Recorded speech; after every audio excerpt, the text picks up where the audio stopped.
But now let's come to some practical things.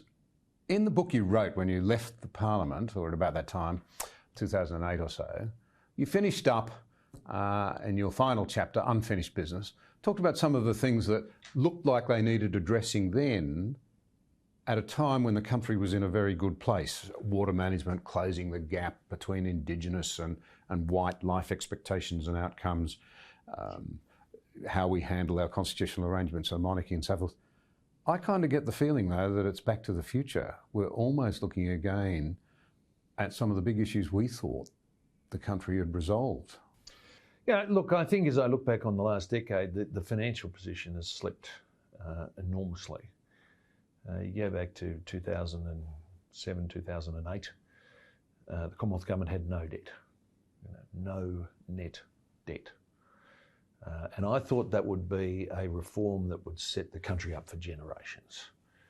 We had money in a future fund, sovereign wealth fund. We were developing assets, again, for the future, to set future generations up a long time into the future. And it never occurred to me that 10 years on, after 10 deficit budgets, we would have got ourselves back into the same debt position we'd been in the mid-1990s. The same?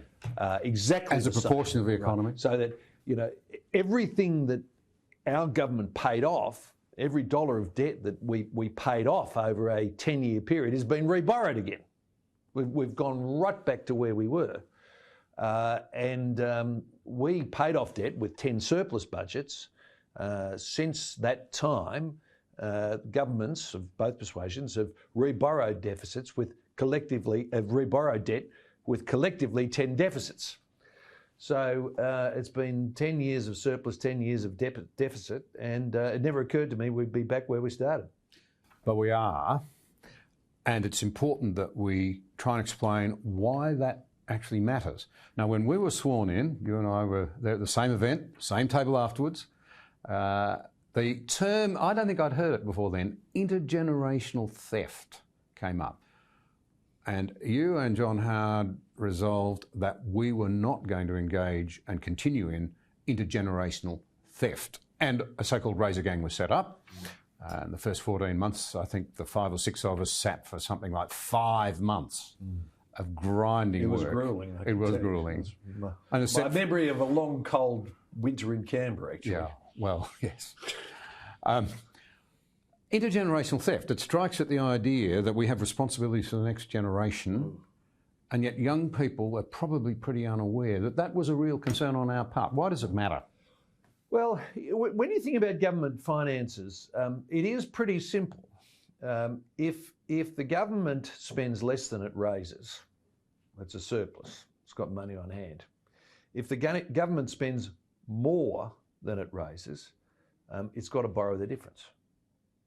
You've got to get the money from somewhere to spend more than you actually raise. So you borrow the difference. You take out debt. Now, each year that it does that, it takes out a bit more debt, and the debt accumulates. And if you do it for long enough, over 10 years, you can accumulate up to about where we are now. That never goes away. Never goes away. You've got to pay interest on it every year. And then hopefully one day you'll get to actually repaying capital as well. So who's going to be paying that interest? Not the people who are borrowing it now. They're going to be the taxpayers of the future. Who's going to be repaying that capital? Well, not the taxpayers of today, the taxpayers of the future. So the taxpayers of today might be getting the benefit of that expenditure, which is paid for out of debt, but the taxpayers of tomorrow are going to be paying the bill for it. And this is why we can sometimes describe it as intergenerational theft. Today stealing from tomorrow.